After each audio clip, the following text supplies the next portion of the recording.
பாலகன் பிறந்தார், நமக்கு ஒரு குமாரன் கொடுக்கப்பட்டார். கர்த்தத்துவம் அவர் தோளின் மேல் இருக்கிறது.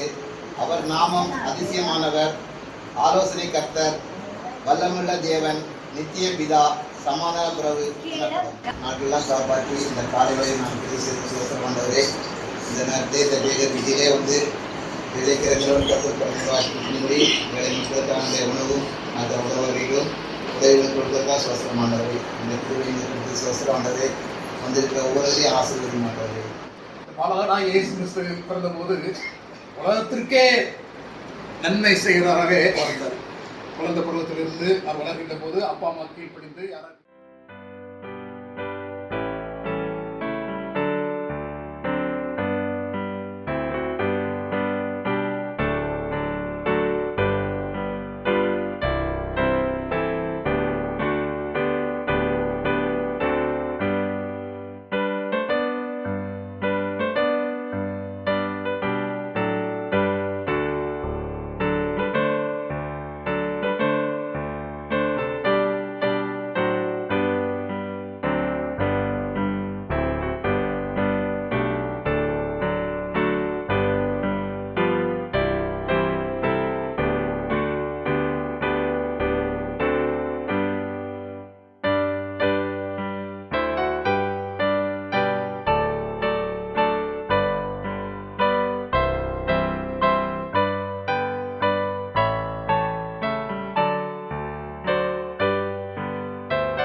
தோட்டத்தில் பிராணிக்கு தக்க நம்ம செய்ய தேவைப்படலாம்.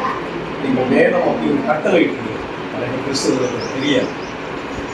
ஒவ்வொரு கிறிஸ்தவரும் அவங்களுடைய வீடுகளில் செய்ய வேண்டிய உபதேசம் ஏதாவது இருக்கிறது. அதன் அடிப்படையில் நாங்கள் செய்கிறோம். மிக விரைவில் ஒவ்வொரு வருஷம் உங்களுக்கு சொல்லிகிட்டே இருக்கிறேன். மிக விரைவில் பெரிய யுத்தம் இந்த பூமியில் நடந்தது. என்ன யுத்தம் அப்படின்னு கேட்டிங்கன்னா, சனிக்கிழமை ஓயினாதான் ஞாயிற்றுக்கிழமை ஓயினாதான். நீங்கள் நம்புறீங்க இருங்க. அமெரிக்காவில் நல்லா மனசில் வச்சுக்கிடுங்க, எழுதி வச்சுக்கிடுங்க, நடந்த பிறகு உண்மையை வச்சுக்கணும். அமெரிக்காவில் ஞாயிற்றுக்கிழமை தான் தொழுகையால் அப்படின்னு ஒரு சட்டம் பிறப்பிக்கப்பட்டு உலகம் முழுசும் வரும். அதை எதிர்த்து இல்லை 7ஆம் நாள் தான் சனிக்கிழமை ஒரு யுத்தம் நடக்கும். நான் சொல்றது நடக்கும். ரொம்ப காலம்லாம் இல்லை, உங்கள் கண்களுக்கு முன்பாக நடக்கும். அப்போ இவர் தான் தேவன் என்பதை ஏற்றுக்கொள்ளுங்கள். இந்த சனிக்கிழமை தான் ஓய்வாக ஏற்றுக்கொள்ளுங்கள். அன்னைக்கும் நீங்கள் உதாசீனமாக இருந்தீர்கள் என்று சொன்னார். அதை தொடர்ந்து ஒரு சில ஆண்டுகளிலே சொல்லுங்கள் யார் அழைச்சிட்டு போவார் அப்படின்னு சொன்னார். வேதாகமத்தில் சொல்லப்பட்டிருக்கிற 7ஆம் நாள் தொழுகை ஆகிய சனிக்கிழமை தொழுகிறவர்கள் அழைச்சிட்டு போகிறார். இது நடக்க போகுது. சரிங்களா? இப்போ இன்னும் வருஷமாக உங்கள் கண்களுக்கு முன்பாக நடந்தது. அன்னைக்காவது நீங்கள் இந்த தேவனை உங்கள் உற்சகராக ஏற்றுக்கொள்ளுங்கள், உங்கள் கர்த்தராக ஏற்றுக்கொள்ளுங்கள், உங்கள் தேவனாக அவரை ஏற்றுக்கொள்ளுங்கள். அன்னைக்காவது இந்த கோயிலில் சனிக்கிழமைங்கிறத நீங்கள் தெரிஞ்சுக்கணும். இன்னைக்கு நான் உடனே வாங்க எங்கள் கோயிலுக்கு வாங்க அவ்வளோ அப்படிலாம் நான் சொல்ல வரல. நாங்கள் சொல்கிற காரியம் உங்கள் கண்களுக்கு முன்பாக நடக்கும் பொழுது உங்கள் ரட்சிப்பை நீங்கள் பாதுகாத்துக்கணும். அப்போ எங்கள் கோயிலெலாம் இப்படிலாம் நடந்துக்கிட்டு கோயிலில் நடத்த விட மாட்டாங்க. அவங்க ஞாயிற்றுக்கிழமை தொகைக்காரெல்லாம் மாறினாலும் ஆச்சரியப்படுறதில்லை. ஆனால் உண்மையான சனிக்கிழமை தொகுதிக்கு ஒரு சிலர், இந்த சபையிலேருந்து ஒரு சிலர் தான், நிறைய பேர்லாம் வரமாட்டாங்க, எல்லாம் விழுந்து போவாங்க.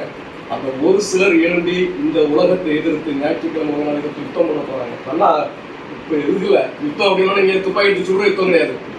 வேதாகமத்தை போதிக்கிற அந்த யுத்தம் நடக்கும். அவர்களை சிறையில் பிடிக்கிறது, கொள்ளுறது எல்லாம் நடந்து கொண்டிருக்கும். அப்பமாவது இந்த தேவனை கர்த்தராக ஒரு ரட்சகராக ஒரு சிருஷ்டிக்கவராக